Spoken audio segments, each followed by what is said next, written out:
वीर्यं करवावहै तेजस्विनावधीतमस्तु मा विद्विषावहै। ओम शांति शांति शांति। ओम श्री गणेशाय नमः। ओम श्री सरस्वत्यै नमः। ओम श्री गुरुभ्यो नमः। समस्त जन कल्याणे निरतं करुणामयं नमामि चिन्मयं देवं सद्गुरुं ब्रह्मविद्वरं नीलाम्बुजश्यामलकोमलाङ्गं सीतासमारोपितवामभागं पाणौ महासायकचारुचापं नमामि रामं रघुवंशनाथम् अतुलितबलधामं हेमशैलाभदेहं दनुजवनकृशानुं ज्ञानिनामग्रगण्यं सकलगुणनिधानं वानराणामधीशं रघुपतिप्रियभक्तं वातजातं नमामि। कूजन्तं राम रामेति मधुरं मधुराक्षरम् आरुह्य कविताशाखां वन्दे वाल्मीकिकोकिलम्। तपस्वाध्याय निरतं तपस्वी वाग्विदाम्बरं नारदं परिपप्रच्छ वाल्मीकिर्मुनिपुङ्गवम्। श्रीनाथे जानकी नाथे अभेदः परमात्मनि तथापि मम सर्वस्वं Ram Kamlochan.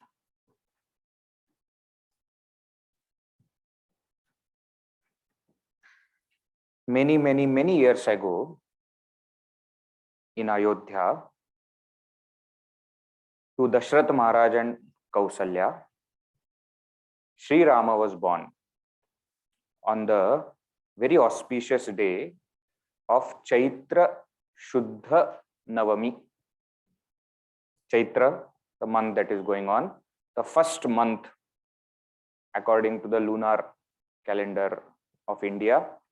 It is also said that Brahmaji started the creation from this month, so from this day. So Chaitra Pratipada, just few days back, we celebrated New Year. So it is believed that Brahmaji started the creation, therefore that is considered to be the New Year. And the 9th day of this bright fortnight, Shukla Paksha, 9th day is Sri Rama Navami, the day when Bhagavan Sri Rama was born. So these 9 days are considered to be Chaitra Navaratri or Vasanta Navaratri. Vasanta Ritu is going on, Chaitra Masa is going on, therefore these 9 days are called as Chaitra Navaratri. Now, there is no denying that many years ago on this day, Chaitra Navaratri, Chaitra Navami day, Shuddha Navami day, Bhagavan Sri Rama was born. But what is its significance today? We saw that this Ramayana is a part of history, no doubt. But it also has spiritual significance in our life. And that is what makes this entire Ramayana so important. So no denial that Ramayana happened at that time. Nobody is saying no. But why should we just say that it happened at that time? It is happening right now. So the spiritual significance of this entire Ramayana, when we understand, then we will know how this Ramayana is happening every day in our life. So today, before we continue with the story, let us understand some of the important facets of this Ramayana. We said that the whole story takes place in Ayodhya. What is Ayodhya? Where there is no yuddha, no conflict, no disturbance. That is called as Ayodhya. Isn't it? Ayodhya. What is that?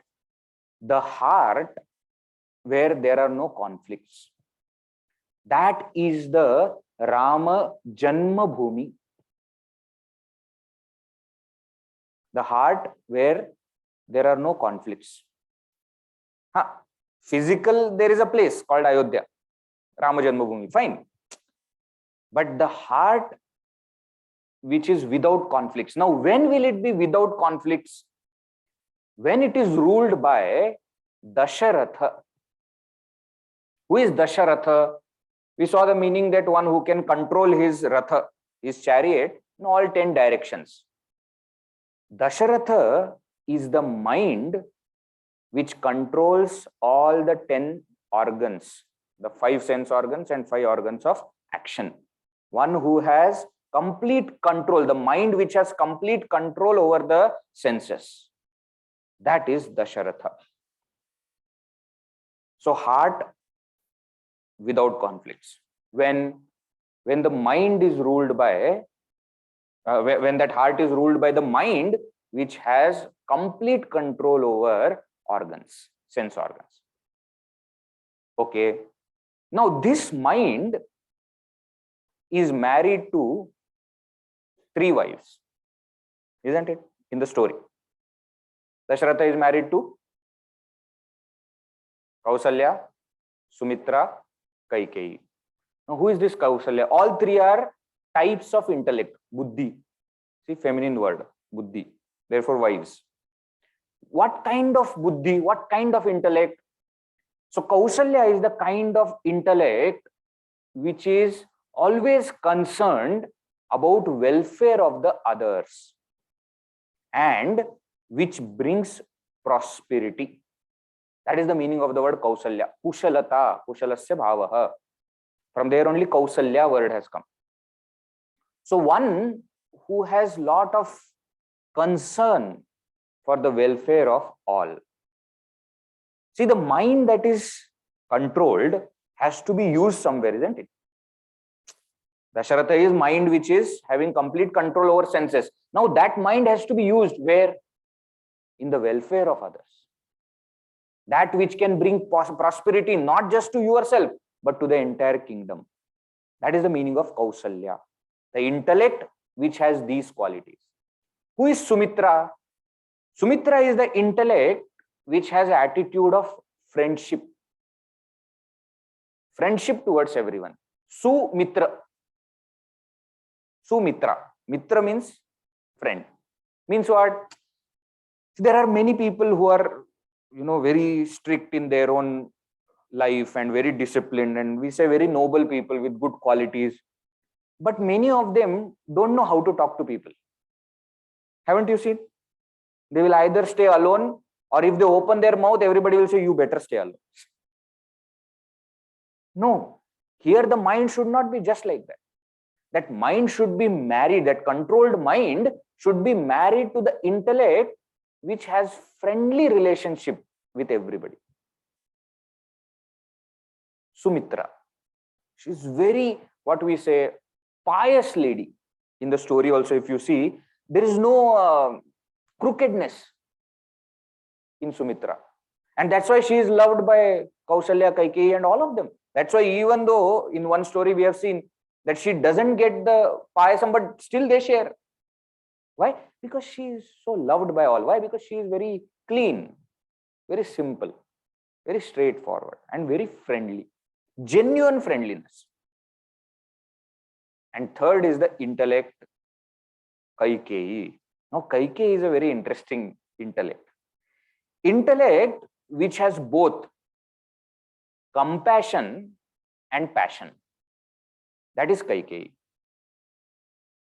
When she is good, she is good. She is very good. But when she turns bad, the entire fall takes place because of Kaikeyi. Today we will be seeing the story. So Kaikeyi is the intellect which has both compassion and passion. So depends on which side the intellect is going to take. Right? So this is Ayodhya. This is Dasharatha and Kausalya, Sumitra and Kaikeyi. Means what? When our heart is without any conflicts, ruled by the mind which is controlled, which has control over all senses, and married to intellect which has all these positive qualities, in such heart, to such mind and intellect, Sri Rama comes as son. Who is Sri Rama? Sri Rama is our own self.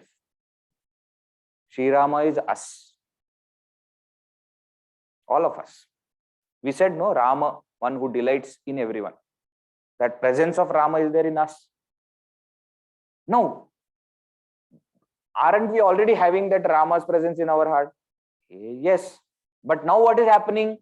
Because the mind is not under control, because the intellect doesn't have so many good qualities, and because they are not in cohesive relationship, that Sri Rama is not coming to the forefront. It's somehow covered. So when will that Sri Rama come to forefront? When we develop some more positive qualities.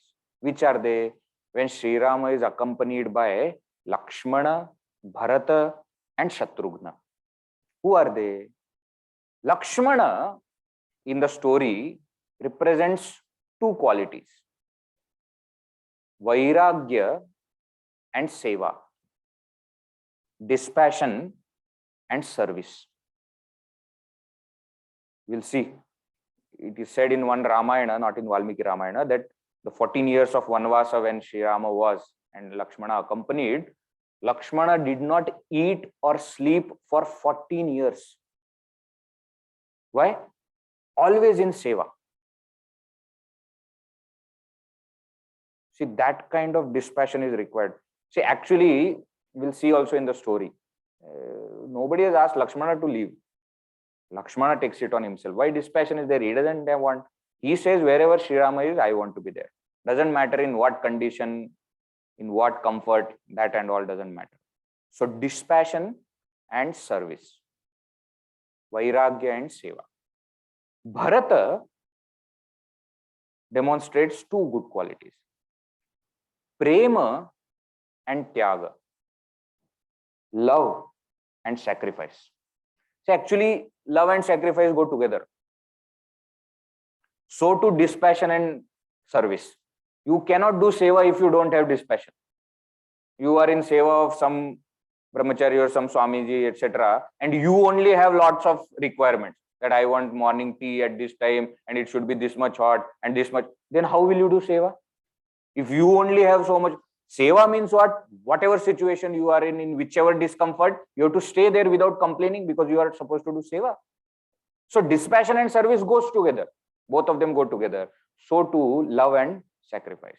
Prema and Tyaga. Absolute love for Bhagavan Sri Rama. Bharata's love for Sri Rama cannot be even explained. And the love is so much that he stays away from Sri Rama and continues to have that much love. That is very difficult thing. And Tyaga, sacrifice, we'll see in the story. So Bharata represents these two things, Prema and Tyaga. What is Shatrughna? Shatrughna represents selflessness and humility. Selflessness. Selflessness, Niswarthata. He's not thinking about himself at all. It's called Dasa Dasa. Dasasya Dasa. Why? Because Bharata is Dasa of Sri Rama and Shatrughna is Dasa of Bharata. He considers himself like that, servant. So servant of the servant. So absolute selflessness and humility. Vinamrata. Niswarthata and Vinamrata. Now when accompanied by these good qualities, positive qualities, virtues, Sri Rama becomes powerful in us. Okay, that is the story that we are seeing. Okay, so when we listen to the story of Ramayana, don't just listen to it saying that, oh, at some point of time it happened. No, even now it is happening. Why are we doing sadhana during this Navaratri? So that by this sadhana our mind will be purified, and at the end of it Sri Rama will be born in our heart. That's the purpose, right? Now, let us continue with the story. And we'll keep coming to the spiritual significance. As we see one story, we will see the spiritual significance of the story. So we have seen that 4 sons are born to Dasharatha.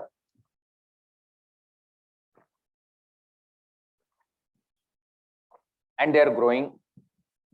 They are very, very much loved by all. And at that time, Vishwamitra Rishi comes. We have seen the story of Vishwamitra Rishi also. And he comes to Dasharath Maharaj and says that please give me your son to protect my yajna. We have seen how Dasharatha Maharaj initially, little bit hesitant, but then Vasishtha Rishi says, no, it is for his benefit. It is for benefit of Sri Rama. Please send. So he agrees reluctantly and says that, oh, please, you can take. Now, when Sri Rama is going, Lakshmana automatically comes with him. He can't stay away. So Sri Rama and Lakshmana, now they accompany Vishwamitra Rishi to the forest. And they are traveling. And the what we say, hands-on training starts. So far, they have just learnt in Gurukula and they have learnt archery, etc. Now, actually, how to stay with somebody elder, actually how to take care of themselves. Because when you go outside the house only, you start doing all these things, isn't it? All of us also, as long as we were in our own house, mother used to do everything.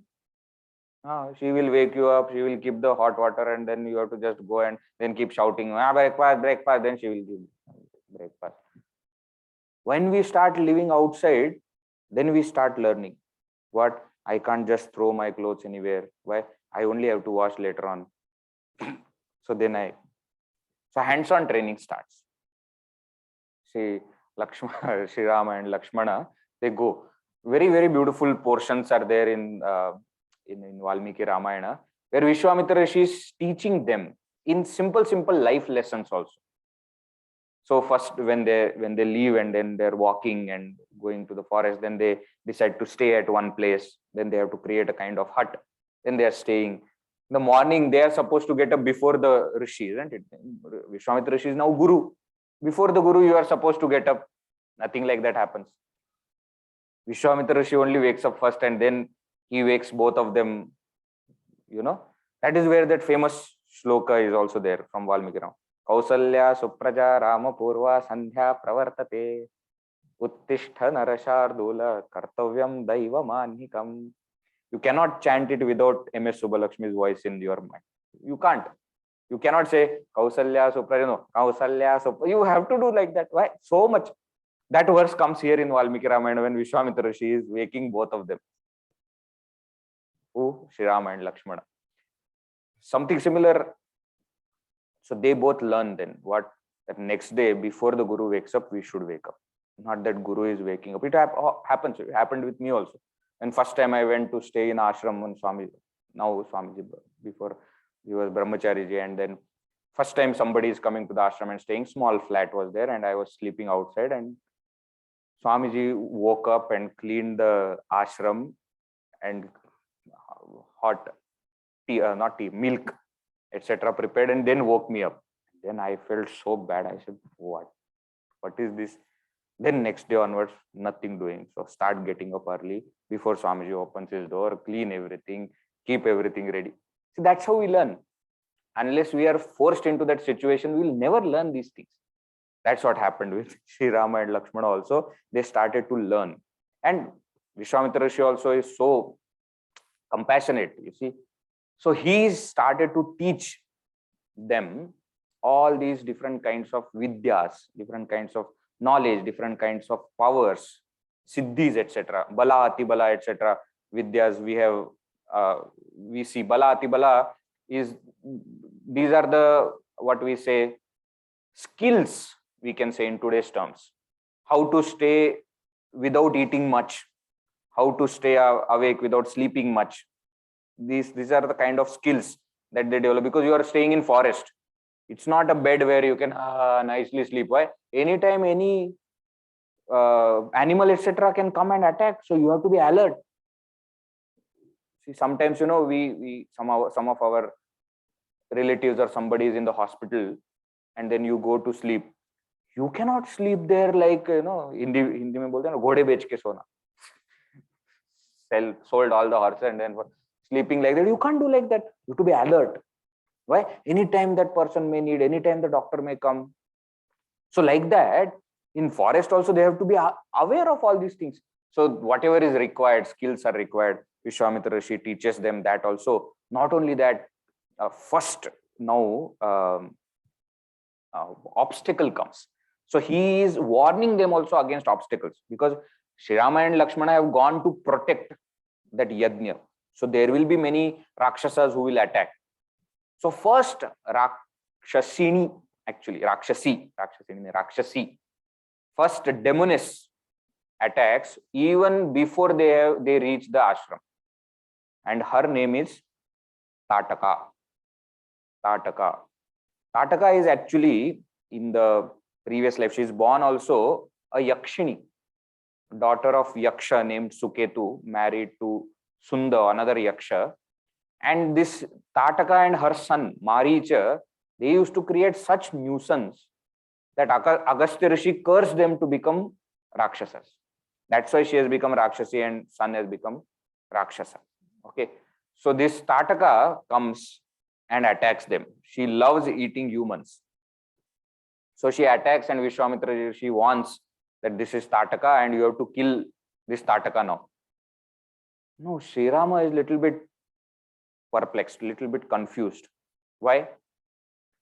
Because he has studied Vedas, etc.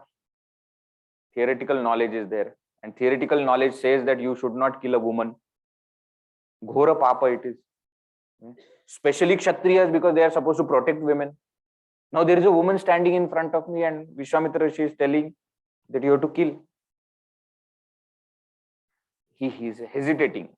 And therefore he is fighting because Guru has told, but he is not fighting wholeheartedly. Vishwamitra Rishi understands because he is also Kshatriya from before, isn't it? He immediately understands what is the conflict in Sri Rama's mind and explains to him, don't consider her a woman. Why? Because woman is not a gender. It is the softness of the heart which makes a woman woman. If that softness of the heart is not there, then that person is not a woman. See, many times this conflict in our life also comes, and many times this gender bias, etc., becomes takes precedence, and we start discussing too much. But if we see in our scriptures, gender is not according to the body. Gender is according to the mind. So mind which has got softness, which feels for people, which is having emotional orientation, that person is called as a Stree. And the mind which is little bit, what we say as shrewd or little bit strict, not emotionally oriented but intellectually oriented, such mind is called as Purusha or Pumstva. Manliness represents these qualities. So in the scriptures, when it is said that Pumstva is a quality eligibility criteria, we should not say that only men can study. No. We are not talking about physical gender. We are talking about the emotional, intellectual gender. And if we see, many women physically are very clear in their mind, intellect, etc. So they are very much eligible for all these kind of studies. And at the same time, many men, physical, may not have this kind of rational thinking, etc. Therefore, becomes difficult for them to walk the path of jnana. So what I mean is, in scriptures, this gender is not strictly based on physical body. In Dharma Shastra it will be, but not in Adhyatma Shastra. So here also Tataka does not represent a woman. Why? Because she doesn't have heart at all. She's killing humans and eating for fun. It's not that it is her dharma, etc. It's not like animals, one animal kills another animal because that is nature. This is not her nature. She likes to do it. And therefore Vishwamitra Rishi says, you must kill this Tataka. And before the night comes, you should kill. Why? Because in the night, these powers, these Rakshasas, become more powerful. Means what? These Rakshasas and Devatas, they are all positive and negative qualities and positive qualities in us. We see that in the evening, night, etc., the negative qualities start to come back. Why? Because now mind is becoming little more settled. Whole day you are busy with doing so many things, then mind doesn't think of all these qualities, negative qualities. Khali dimag, shaitan ka ghar. Now the mind starts to become quiet, etc. in the night. the environment is also like that, then all these negative qualities become powerful. Therefore, we have to be very careful. Therefore, he says that you must kill her before night. And Sri Rama understands the point and kills Tataka. So Bhagavan's first, what we say, first Rakshasa or person that Bhagavan has killed is Tataka. So-called woman, okay? Very interesting. Why? Shri Krishna also begins with Putana. We will see why. What is that Putana? What is that Tataka, etc.? We will see. But you see, that is what has happened. So Tataka is killed. Now they go further, and Vishwamitra Rishi understands that now I need to give these Divya Astras to Sri Rama. So remember, he had done Tapasya and got all the Divya Astras, have learned all the techniques that he gives to Sri Rama. Now, there is a difference between Shastra and Astra. Shastra and Astra. Shastra means physical weapons like sword, spear, bow and arrow. These are physical Shastra. Astra means you invoke in these physical weapons certain powers by mantras. So Astra is gained by mantra Shakti. So the arrow is arrow, but in that arrow, I am invoking certain power. Then that arrow, Shastra, becomes Astra. You understand this concept? Now, in those days, mantra power people had understood. Today, we have not yet got that mantra power. And therefore, we are not able to do all these things. But at that time, they had all these things they used to learn and they used to teach. It was part of curriculum, actually. So these astras are not that, see, it will be shown like, when Divya Astras is given, he will give a set of arrows. That is normal set of arrows. He is teaching Sri Rama and Lakshmana. Actually, he teaches to Sri Rama teaches to Lakshmana. That how to invoke these powers in these Shastras. So these are called as Divya Astras. So Agni Astra, Indra Astra, and Brahmastra, and all these astras, when we hear Nagastra, Sarpas, we should understand that, and that's why in the serials, etc., they will change the arrow tip. Don't think that in Bhagavan's quiver, in that thing, he has got different. No, normal astra only is there. That is just to indicate that what kind of astra is he using. Okay. But that invoking the power into that Shastra to make it into Astra was some Vidya that they knew. So with this, Vishwamitra Rishi gives these Divyastras to Sri Rama, and Sri Rama also teaches it to Lakshmana. Why? Because it will be useful, not just for protecting Yajna, but throughout. So Tataka is killed, they reach Vishwamitra Rishi's ashram, and the preparation of Yaga, etc. has already started. Vishwamitra Rishi tells that now you both take care and we will start with the Yajna. And they begin with the Yajna, Yaga, etc. And both of them, Sri Rama and Lakshmana, are, ready, waiting. At any time, any obstacle may come. And very beautiful conversation is there between Sri Rama and Lakshmana also, where Sri Rama is warning that, I am sensing something is going to happen now. Sandhya Kala is starting. This is the time that the demons, etc., might attack. So be warned.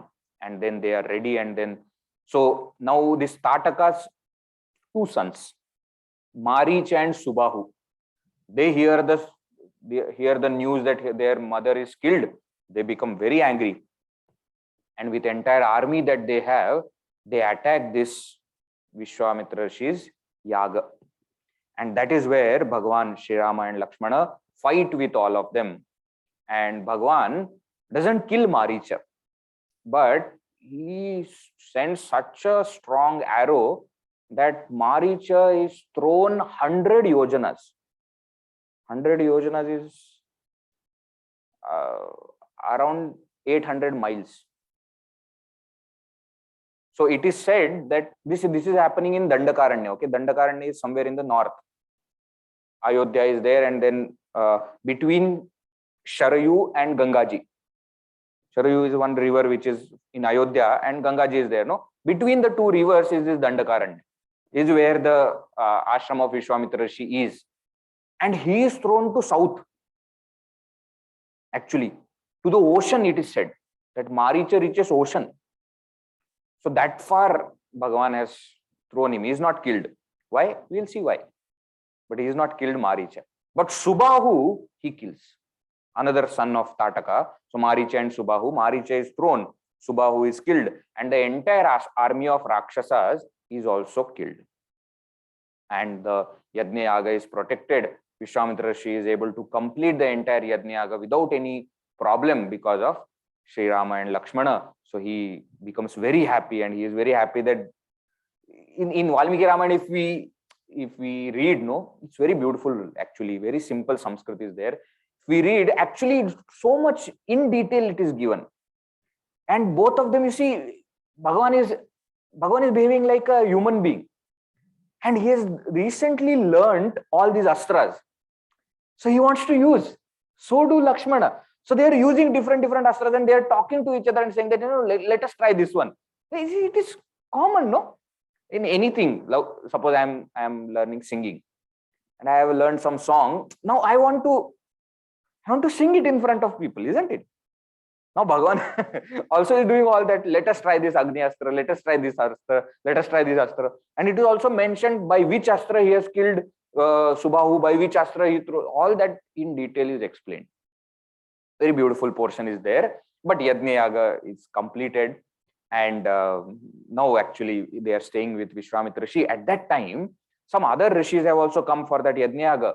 They all are, leaving the ashram, and they say that actually Vishwamitra Rishi, we are going to Janaka Maharaj place. Janaka is the king of Mithila Nagari, and he has organized one yaga. So we are all going there. We have got invitation, and Vishwamitra Rishi also has got invitation. So he says, oh, then we will all go together. So with Sri Rama and Lakshmana, all the rishis, etc., are going to now Janaka's kingdom. And on the way, because he has got such satsanga, so many rishi munis are there. So Bhagavan is asking so many questions. What happened here? What is the importance of this place, etc. And beautiful explanations are there. Siddhashrama, etc. comes, and then Gangaji comes. So then the entire story of Ganga Avataranam is there. In Valmiki Ramayana, it is there. We know the story. In short, we will see the story. There was one king in the Surya Vamsha. His name was Sagara. The Sagara king had two wives, Sumati and Keshini. From Sumati, this Sagara had 60,000 sons. 60,000. 60. Now, whenever we hear these numbers, that is why we think that this is all myth. It's a mythology, isn't it? But no, actually. Why? Because number one, they knew much more better techniques than all of us. So it is not that their 60,000 sons need to be born one after the other to the mother. Otherwise, mother will die 60,000 years she has to live. That was not the case. They had different methods of, doing it. We have now test tube baby, etc. Now, in that time also it was there Kumbhaja Rishi. Kumbha means pot. One who is born from the pot. Test tube. The test tube baby, first test tube baby. And we have the story of Mahabharata also we listen, no? The 100 Kauravas, they were grown. Actually, they were born as one, one mass of that Garbha. He divided, Vedavyasa divided them into 100 and then grew those 100 Garbhas in different pots. So they knew chemistry much more than us. So we should never get confused with these numbers. See, just go 2 generations back. Our grandparents, how many brothers and sisters? Isn't it? In spite of so many medical situations, they had so many diseases, they didn't know cure, they were in poverty. Even then, so many brothers and sisters. Now you go back when there was everything, medical system was very good, all of them were very prosperous, living in a noble kingdom. These are not the things which are very impossible, right? Also, sometimes they say that these big numbers are just to say that there were lots of children. 60,000 is just a number.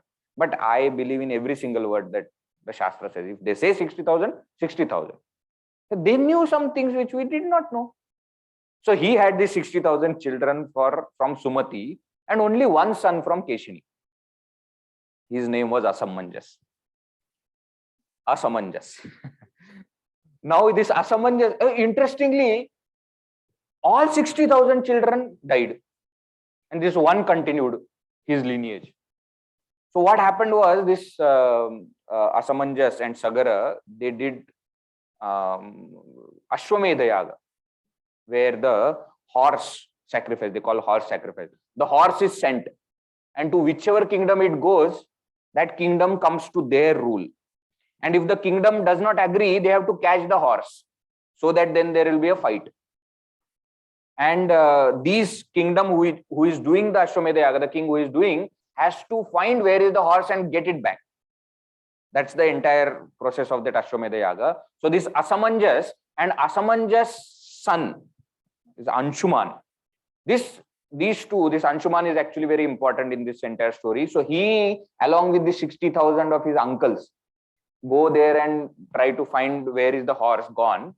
And while doing this 60,000 sons, they go to Patal Loka, where Kapila Muni's ashram is there. Kapila Muni, same Kapila Muni, Kapila Vasudeva, son of Kardama Prajapati and Devahuti, correct, very good. So that Kapila Muni's ashram is there and Kapila Muni is sitting in Tapasharya. So they think that he is the thief of this horse and he is only pretending to be a rishi. So they disturb his Tapasharya, and that Kapila Muni opens his eyes, and because of that power only these 60,000 they die and only ash remains. Now here Anshuman also is now searching. Now he has to search two things. One is horse and another is the 60,000 sons who are there. Now both those things he luckily finds in Kapila Muni's ashram, because horse also is there.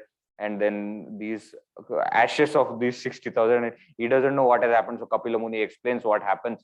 So he says, you please take the horse and complete the yaga first. And what about these 60,000 sons that have now turned to ashes? So he says, when Gangaji will come to Patal Loka, and by the touch of Ganga water, their sins will be all washed away and they will regain their life. So Anshuman says, okay, and prostrates to Kapila Muni, takes the horse, completes the yaga, and tells everybody that this is what has happened. Now Sagara is gone, now Asamanjas is gone, Anshuman is the king. After Anshuman also, then next Dilipa becomes king, very important in that Raghuvamsha, Dilipa. After Dilipa's son Bhagiratha becomes the king. And he decides that I am going to bring Gangaji on earth so that my ancestors will get this mukti, will get liberation from this curse. And he starts to do tapasharya. And now this Bhagiratha's tapasharya is something which is unbelievable. Ghor tapas. Actually, I feel so bad for Bhagiratha, because we'll see in the story also. So first he does lot of tapasharya and Brahmaji becomes pleased, and Brahmaji says, what do you want? So he says, first of all, may my vamsha and everything be healthy and fine, may I have nice sons, etc., who will continue the vamsha, and I want Gangaji to come on earth so that my ancestors will be freed. Brahmaji said, Tathastu. Gangaji is already there in the heavens, now that can come on the earth. But the problem is, when she will fall from heaven to the earth will not be able to take that fall. Therefore, earth may get destroyed. So he says, then what should I do? He says, you should pray to Lord Shiva. Shiva is the only one who can take that power, take that, force. So Bhagiratha says, okay, now he prays to Lord Shiva. Lord Shiva is Ashutosha. Very quickly he becomes pleased. So he says, what do you want? So he says, so this is what the whole story is, and Gangaji has to come.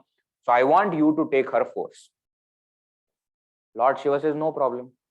You tell Brahmaji to send Gangaji. Now he again prays to Brahmaji. And say Gangaji is sent, and Lord Shiva, no, opens all his jata, all his hair, and in that he just takes the entire force and ties, and then goes back to meditation. Now Bhagirath is again in trouble. Why? Because Gangaji came from heaven, but now she is in jata. Again he prays to Lord Shiva and says that, oh Lord Shiva, please, that Gangaji, no, you told me to take the force. I took the force. I didn't know that it has to be sent down. Okay, I can. So he opens one strand of his hair, and from there Gangaji starts. So we have Kailash, no, where Bhagwan is staying. So it is said that from Kailasha she is in Gupta, Manasarovar, etc. She is in Gupta form, and she comes out in Gomukh above Gangotri, and that is where Gangaji's Ugamasthana is there, and she starts to flow, and Bhagiratha along with the chariot is leading. Gangaji says, where I should go? You should tell me, na, you have to take me to Patal, no, but which route I should go? Because if I continue to go, everything will go. Pralaya will happen. So Bhagiratha is now leading with the chariot, and Gangaji in full flow is just flowing behind him. Now when she is going in full and she is enjoying new place, lady has got new place. So looking here, there, going here, there. Now what happens in between? There is one Jannu Rishi. The Jannu Rishi's ashrama comes. She takes the entire ashrama with her. Jannu Rishi becomes so angry, he drinks the entire Ganga water. Now Bhagiratha is going, and suddenly Gangaji is not there. Again he comes and he says, Jannu Rishi, why are you troubling me? You know, I, after so much of difficulty, has got Gangaji. You have taken, no, please send her back. So it is said from the right ear of Jannu Rishi, she comes out. That's why Jannavi, the daughter of Jannu. And that's why when we are doing also Achamana, etc., we touch right hand. Keshava Enma, Narayana Enma, Madhava Enma, Govindaya Swaha. Why? Because we are washing our hands with Gangaji. Right hand, right ear, no? So then she again comes, and then she meets the ocean, and from there she goes to Patala, and then that 60,000 sons of the Sagara are now back. Okay, so this is the story of Ganga Avataranam on Bhagiratha Tapasharya that Vishwamitra Rishi and all other rishis are telling, and this is where actually Vishwamitra's story also comes. All the rishis, they tell Vishwamitra to tell your story because it is so inspiring. So the story that we have seen actually comes in Valmiki Ramayana here, and they continue their journey. Suddenly what happens in one place? Suddenly the entire land is very barren. There are no flowers, there are no birds. No, Sri Rama says, what happened here? Suddenly there is it looks like a what remains of some old ashrama. What happened here? So then the story Vishwamitra Rishi tells that this is the ashrama of Gautama Rishi, and Gautama Rishi along with his wife Ahalya used to stay here, and Ahalya was a very pativrata stri, very dedicated to her husband. But Indra had Indra wanted to marry this Ahalya. So what happened one early morning, actually at night only, Indra told the entire nakshatras, etc., to change in such a way that it will appear that the dawn has come. So it has dawned.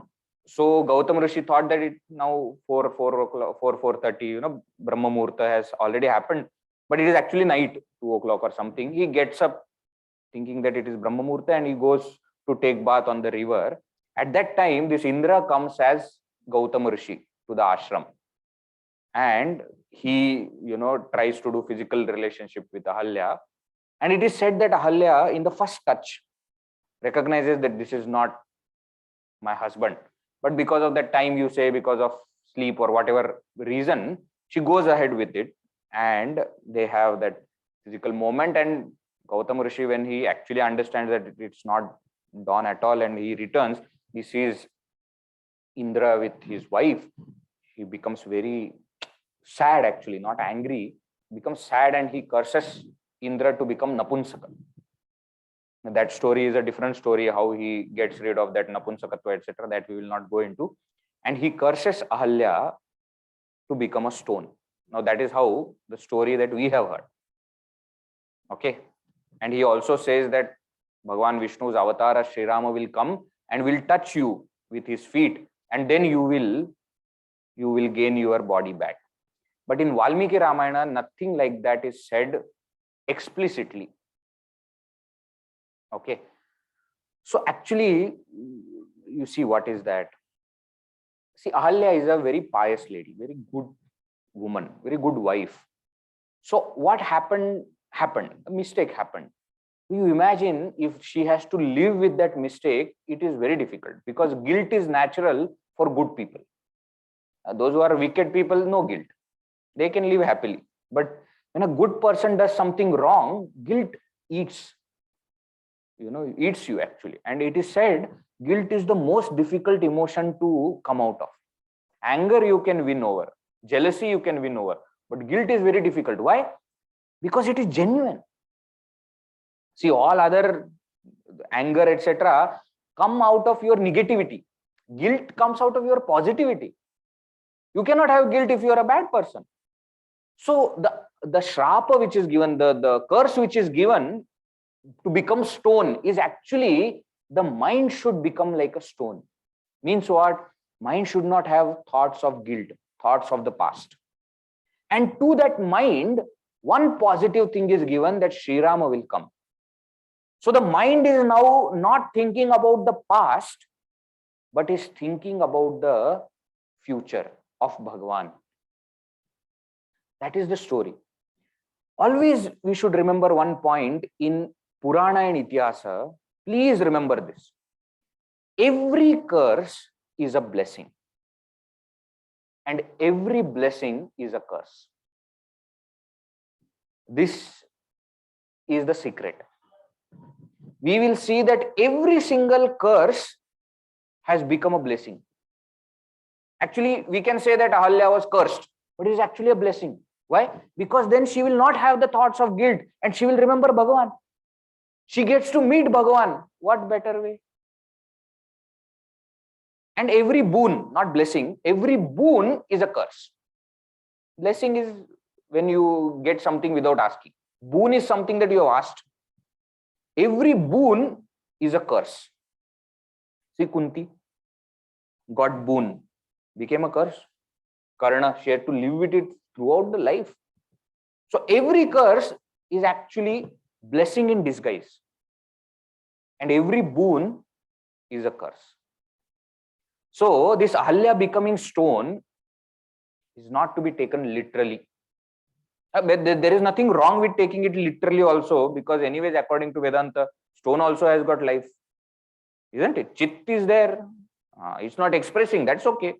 It will express when the touch of consciousness happens. Sri Rama is consciousness. That's all okay. But need not be taken literally. And in Valmiki Ramayana, it is not said that Bhagavan touches any stone with his foot. It is said, when Sri Rama will come to this ashrama, you will regain your old body. That is what is said. And that's what happens when Sri Rama enters into that ashrama itself. Ahalya comes back to her original form, and she is very happy to meet Bhagavan. And Gautam Rishi also comes. And Vishwamitra Rishi says that now, Gautam Rishi, your wife has done a lot of tapasya for years. She has stayed at one place. Stone also means that she is staying at one place doing tapasya, not moving, like a stone. Okay, Ashmavat, not exactly the stone, but like the stone. And therefore, you should please accept her back. And Gautam Rishi accepts. And that's the story of Ahalyodhara, which is also a very famous story. And they go forward.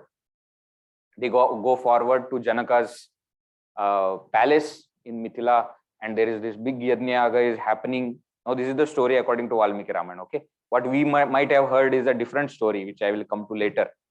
But there is a Yajnayaga going on, and all rishis are there. Janaka welcomes all of them, and Vishwamitra Rishi, very interesting matchmaker he is. He goes and tells Janaka that these are the two sons of Dashrath Maharaj, and can they see your Shivadhanusha? So Janaka Maharaj immediately remembers Shivadhanusha. Who is this Janaka Maharaj? So Janaka Maharaj is the king of Mithila, Videha Rajya. and Mithila is the capital city. And this Janaka is actually a post. Every Mithila Naresha, every king of Mithila will get this name Janaka. Why this is very important information? Because in the Upanishads also we listen to Janaka Maharaj.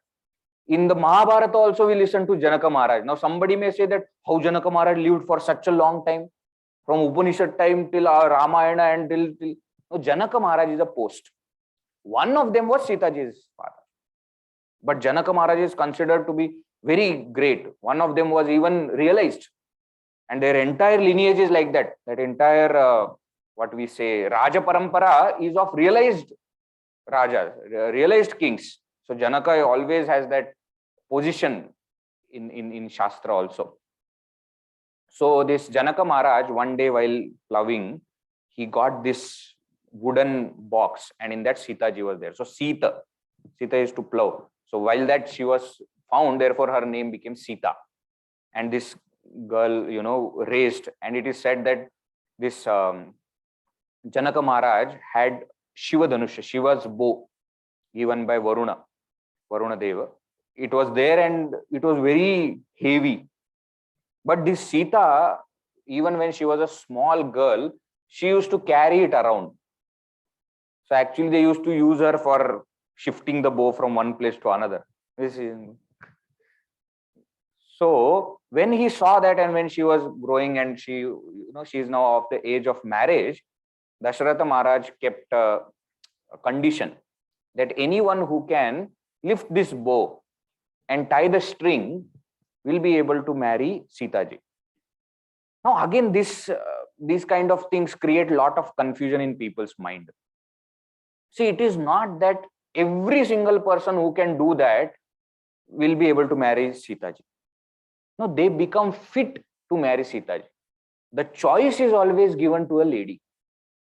That is one thing very important to learn from our scriptures. Swayamvara, it is called. Swayamvara means what? Swayam. She will choose. That's why in many Swayamvaras, if we see in Suryavamsha, etc., Dilipa, etc., when they are married, and we will see so many such stories are there where all the prince of all the lands will come together, and then that princess will go and meet everybody. So she will go, and then they will have their ministers, etc., will tell, this is the prince of this land and he has done this. And if she likes, if she finds that he is fit for me, she will choose. Very important, Swayamvara. So that condition was kept. And it is said that many have tried, including Ravana, etc., came there, and why Shivadhanusha, he thought he will be able to lift, but could not lift. And many have tried and many could not do it. So Sitaji is still unmarried.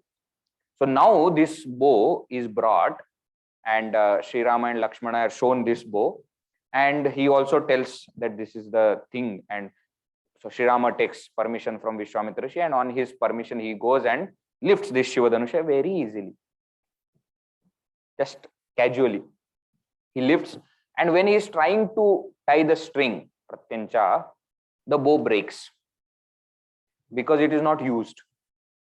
So when you are trying to tie the string, it breaks. And so nobody has seen anything like this, small. Komal, I already told you. And he is not even not like Ravana, etc., powerful and very, he looks very simple, and such a simple boy has just lifted and broken Shivadhanusha. So immediately from the heavens, Pushpa Vrishti, etc. That is very important role of Devatas also. We should always remember, in Puranas and Itihasa, they are always waiting with flowers in the hand. Anything good happens, immediately they will shower flowers. What it also shows is that Devatas also love to see Bhagavan. So they leave all their work and they are seeing what Bhagavan is doing. And with every single thing, they become very happy. What beautiful thing. See, always from a story, we should take positive things. Otherwise, we'll say, what is it? Devatas don't have other job only and do it. One way we can think like that, but you see, other way also is there. So they all do Pushpa Vrishti, etc. And immediately a messenger is sent to where? To Ayodhya, to tell Dasharath Maharaj that this is what has happened and your son is going to marry the daughter of Janaka Maharaj, and therefore all of them are Bharata, Shatrughna, and all the three wives of Dashrath Maharaj, and all of them with entire retinue, they come to Mithila, and Janaka Maharaj receives them and says that this yaga is ongoing. Immediately when the yaga is over, we will arrange for marriage. And actually, not one marriage, but 4 marriages take place. So Sri Rama is married to the eldest daughter of Janaka Maharaj, Sita ji. Lakshmana is married to her sister, Urmila. Bharata is married to her cousin. Bharata is married to Mandavi. And Shatrughna is married to her younger sister, Shrutakirti. So 4 sisters married to 4 brothers. Okay, so in big. Then Vasishtha Rishi looks at Dashrath Maharaj. See, I told you, it's good to send Sri Rama with Vishwamitra. You see, now your headache is gone. 2, 4 sons, headache is gone. He looks at Janaka Maharaj also. See, your also problem I have solved. Now, this story of marriage is there in different Ramayanas very differently. Isn't it? We have heard in many Ramayanas, Swayamvara is actually there, where there is an occasion where all of them come together. All the princes of different lands have come together, Rajaputras, and all of them are there. And to that, this Vishwamitra Rishi has brought Sri Rama and Lakshmana, but they are in Tapasa Vesha. They are in the form of forest dwellers, not like prince, because they were living in forest. So nobody knows who are they. And then Ravana comes there and tries to lift. You have heard all the stories. Different people come and try and not able to do. Now Janaka Maharaj is very worried that, my daughter will not get married at all if like this happens, and gets up and says that, is there no man in this entire Sabha? And listening to this, Lakshmana becomes angry, not for himself. Very interesting. He is not saying, how dare you say that there is no man? He says, how dare you say like this when my brother is here? Do you know who is my brother? And he starts to give it back to Janaka Maharaj. And starts to praise Sri Rama like anything. Sri Rama is saying, enough, sit now, too much, you are embarrassing me in front of all these people. Sit. Lakshmana goes on and on. Then Vishwamitra Rishi also tells Sri Rama to go and lift the bow, and then bow is lifted, and then bow is broken, and the marriage takes place. We have heard this story. Other Ramayanas it is there, not in the Valmiki Ramayana. Valmiki Ramayana, they have gone to see yaga. There is one very interesting story in one Ramayana. It is said that the Swayamvara is organized, and previous evening before Swayamvara, they reach Mithila Nagari. And Sri Rama and Lakshmana, they say that Lakshmana wants to see the city, how Mithila Nagari is, etc. And he says that, we should do that. So they ask Vishwamitra Rishi, can we go for just to roam? And they both go. And it is said Sita ji also, along with all her friends and sisters, etc., have come to worship Parvati, Devi's temple. And near that one garden is there. And in that garden, it is said that Sita ji's one friend sees Sri Rama. And she is thrilled.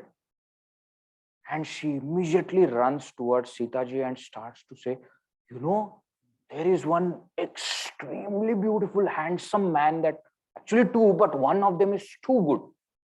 So all the other friends are asking, you tell us more about how he looks, etc. See, this story, when I read and heard, first time I understood that girls also talk like this. Till that time, my view was that only boys, talk like this. But then I understood, no, Sita ji onwards, I think it's like that only.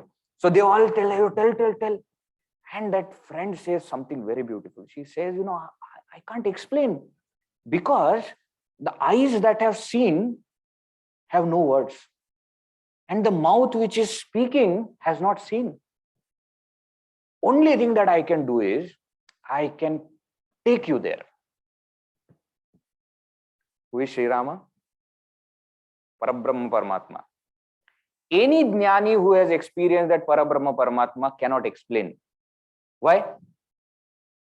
Because one who has experienced is no more there to explain, and one who is explaining has not experienced. The only thing that the jnani does is points us to that Parabrahma, saying that you see, you yourself see. Why? Inexplicable. You cannot explain. Very interesting story. So Sita ji, sees Sri Rama, and Sri Rama also sees Sita ji in one Ramayana, okay, not in Valmiki Ramayana, but they see each other. And then the next day, at that time, it is said that Sita ji has already chosen Sri Rama. And the next day, when the Swayamvara is happening, she is worried because nobody is telling him to lift the bow, and he's just sitting there, and all other princes they are trying. So when Lakshmana gets up, she becomes little happy. And Lakshmana also gets up because he has seen the previous day's episode. So therefore, in Tulsi Ramayana also this prasanga is very, very beautiful. But here it is not like that. And officially marriage, etc. takes place. Very famous shlokas are there, which are even chanted nowadays in the marriage, especially in North, etc. These shlokas are chanted. Iyam Sita Mama Suta Sahaja Dharmacharini Tava Pratitcha Chainam Bhadram Te Panim Grunhishwa Panina. And Panigrahana, when the father is giving the daughter in marriage to the bridegroom, this is the shloka that is chanted even today. Pativrata Mahabhaga Chayevanugata Sada. And she will follow you like your shadow. So saying this, now the marriages take place and all of them start to come back to Ayodhya. On the way back, suddenly, all the omens become bad. And Dashrath Maharaj is worried, now just everything is happening nicely and we are just returning from such a nice occasion. What has happened now? So in some time, what happens in that place? Parshurama enters. Who is this Parshurama? Parshurama is actually born Brahmin. He is the son of Jamadagni Rishi and Renuka Devi. Renuka is actually a Kshatriya lady married to a Rishi on her choice. And something happens, we will not go in detail, but Renuka's family, Kshatriya family, kills Jamadagni Rishi and all other brothers of, all other Shishyas of this Jamadagni Rishi, and this Parshurama is not able to take that. And he decides to kill bad Kshatriyas from the earth. Not all Kshatriyas, okay? Sometimes we hear wrong stories. And it is said that he destroys bad Kshatriyas from the earth 21 times.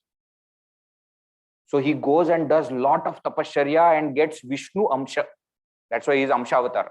And with that Amsha, now he does Nikshatriya. Nikshatriya means without Kshatriya. Without Kshatriya means without bad Kshatriya. See, if once he kills all the Kshatriyas, how will be the next generation? How can he kill it 21 times?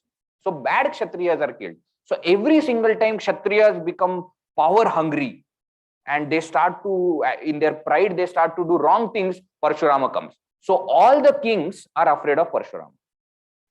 So when now Parshurama comes here, Dashrath Maharaj is afraid and he doesn't know what is happening. In Tulsi Ramayana, this story is little different. According to Tulsi Ramayana, Parshurama comes there itself. In that Swayamvara only he comes to see who has, broken this Shiva Dhanusha. But here, on the way to Ayodhya, Parshurama comes and asks, who are you? Who are you? Who gave you this power to, break Shiva Dhanusha? So Sri Rama very humbly says that I am son of Dashrath Maharaj and I did not mean to break it. I was tying the string and at that time it broke. Not that I did it purposely. So he says that this bow is made by Vishwakarma, the architect of the heavens, and he has made another bow, which is called as Vishnu Chapa, which is the bow of Vishnu. So he gave one to Lord Shiva, one to Vishnu. And that is with me because I have got Vishnu Amsha, no? If you can string this bow, then I will consider you fit to fight with me. Not that I will accept. I will consider you fit to fight with me if you can string this bow. Sri Rama, generally Sri Rama is very calm and quiet and humble. But there are certain occasions when he is little bit, that kind of bhava comes.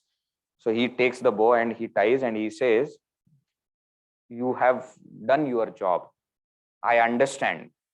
I understand your anger also towards Kshatriyas because they killed your father. I understand. But you cannot subdue me like you have done all other people. And just listening to that, Parshurama understands that this fellow is somebody else. And such ease he shown to tie the string to this Vishnu Chapa, he immediately understands that this has to be Vishnu avatar. And he says that, oh, Sri Rama, please forgive me. I made a mistake. I understand who you are. Sri Rama says, now I have tied the string and I am checking the arrow. So arrow is already launched. Now this has to go somewhere. So either this arrow will be shot at you and you will not be able to move now onwards. You will remain in this place, or this arrow will take all your tapashakti. You tell what you want. So he says, please take all my tapashakti. I don't mind. Why? Because I deserve it. So Sri Rama with that arrow takes away all the tapashakti. And Parshurama says that now my job of disciplining Kshatriyas is over. Why? Because now you have come. So it is said that Vishnu Amsha merges with Sri Rama and Parshurama goes back, and Sri Rama and all the other people come back to Ayodhya. This is where Balakanda is over. Okay, Balakanda is over. Now, just in some time we will see the significance of this entire story, and then we will stop for today. See, Vishwamitra, we have seen up to birth, etc. Isn't it? Vishwamitra. Vishwamitra means what? One who is the friend of the entire world. Vishwa, world. Mitra, friend. So Vishwamitra Rishi is thinking about everybody's benefit. Now Sri Rama is Vishnu avatar. And if he remains in Ayodhya, he will not be able to meet so many of his bhaktas, devotees. There is a lot of speculation and debate, etc., about what is the purpose of avatar. Many people have many different views. Bhagavan Shri Krishna himself has explained, Paritranaya sadhunam, vinashaya jadushkritam, dharma samsthapanarthaya, sambhavami yuge yuge. He has clearly mentioned avatar karya. But Purna avatar has got a different karya. And one of the important things that Bhagavan wants to do after taking avatar is to meet his devotees. And those devotees are mainly in the forest. They will not be living in the cities, in the palaces, isn't it? So Vishwamitra Rishi wants Sri Rama to come to forest so that all these rishis, all these great devotees can meet Bhagavan. That is one reason. Bhagavan is for all, should be, should be given to all. So with that, he comes. Now, Dasharath Maharaj in afraid of, parting with Sri Rama, and therefore he is hesitating to send. But you see later on what happens, it is all for everybody's benefit. Rishis are benefited, Vishwamitra Rishi is benefited, Janaka Maharaj is benefited, Sita ji is benefited, Sri Rama is benefited, because he learns all those astras and vidyas and all these things. Dasharath Maharaj is benefited, everybody is benefited. Very important lesson. It is one of the dialogues of one movie also. नजदीकी नुकसान देखने से पहले दूर का फायदा सोचना चाहिए. That if there is some positive thing going to happen in future, you should not worry about immediate troubles. So that you can go through for something that is going to happen. That also we learn. Then Bhagavan goes with Vishwamitra Rishi and faces Tataka. Who is this Tataka? This Tataka is Durasha. Durasha means what? False expectations. That is the first thing in our spiritual path that we have to destroy. What do you mean by false expectations? We have funny ideas about life. False imagination. What kind of money gives happiness? People will love us in spite of everything. They are my people. They will always be with me. These are false expectations. Money cannot buy happiness. People will never remain with us. Isn't it? Yavat vitta uparjana saktah tavan nija parivaro raktah. Who says? Somebody must have said. Shankaracharya in Bhaja Govindam. Yavat vitta uparjana saktah tavan nija parivaro raktah. Paschat jivati jarjara dehe vartangopina pruchati. Isn't it? As long. So These are the false expectations that as a sadhaka we have to remove first. Durasha. Now this Durasha gives birth to two sons of Tataka, isn't it? So Maricha and Subahu. What is this Maricha? Maricha means dosha. Dosha means faults. And Subahu is dukkha. Why? Because when I have expectations, false expectations, I will generate some faults and I will mostly experience sorrow. Yes or no? Because it is my expectation which is giving me sorrow. Now these doshas, these faults are not to be killed. They are to be turned into gunas. So Maricha is not killed. Maricha is just sent far, and we'll see in the story that Maricha actually becomes Bhagavan's bhakta. So the moment he is thrown far, he starts worshipping Bhagavan, starts doing tapasya, turns positive. But dukkha, Subahu, has to be destroyed. That is the significance of that story. Now Ahalya story, we see Indra is mind, we have already seen, mind which falls for temptation. Ahalya is intellect that succumbs to such temptations of the mind. See, mind will always have these thoughts. Lust, etc. is very common for mind. The moment intellect falls for it, mistake happens. If intellect is strong, mind cannot do anything. If Ahalya was strong, Indra could not have done anything. So that is what is there. Now, we have seen the significance of Ahalya becoming stone. Actually, the mind and intellect, mind is thrown out only, and that intellect gets that. See, intellect, the guilt is the quality of intellect actually, not of mind. Guilt because of goodness, no. So that is what is made into stone, where intellect can no more remember all the negative things that have happened. And by Bhagavan's sparsha, by Bhagavan's sanidhya, by Bhagavan's presence, all these negativities are gone, our tapas is complete, and we come back to our original state. That's what happens, right? Then Bhagavan goes further and lifts this Shiva Dhanushya. Shiva Dhanushya is Bhavasagar. One name of Shiva is Bhava, isn't it? Bhavaya Devaya Namah, Sharvaya Devaya Namah. So Bhava. So Bhavasagar, this Ahankara or Bhava means to become, continuously to become. That is also destroyed. When that Bhavasagar is destroyed, Jiva unites with peace, with Anand. That peace is Sitaji, Shanti. That Rama, we know, individual, when that Bhavasagara is destroyed, unite with Sitaji, peace. That is the story, spiritual significance of the story. Okay, so each story we have to learn all these things. Okay, then only Ramayana is interesting. Ramayana anyway is interesting only, but we see relevance even in today's world, right? Now what happens? Now the scene is going to change. Why? Because from Ananda, now we are going to turn to Shoka. That we will see in the next session.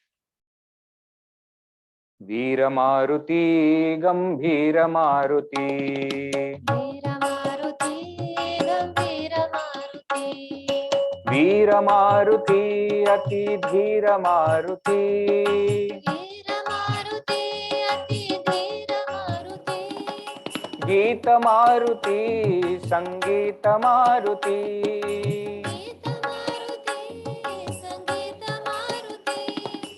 दूत मारुति राम दूत मारुति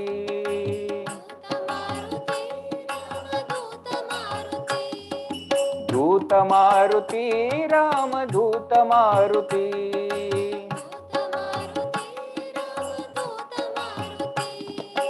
भक्त मारुति परम भक्त मारुति भक्त मारुति परम भक्त मारुति भक्त मारुति परम भक्त मारुति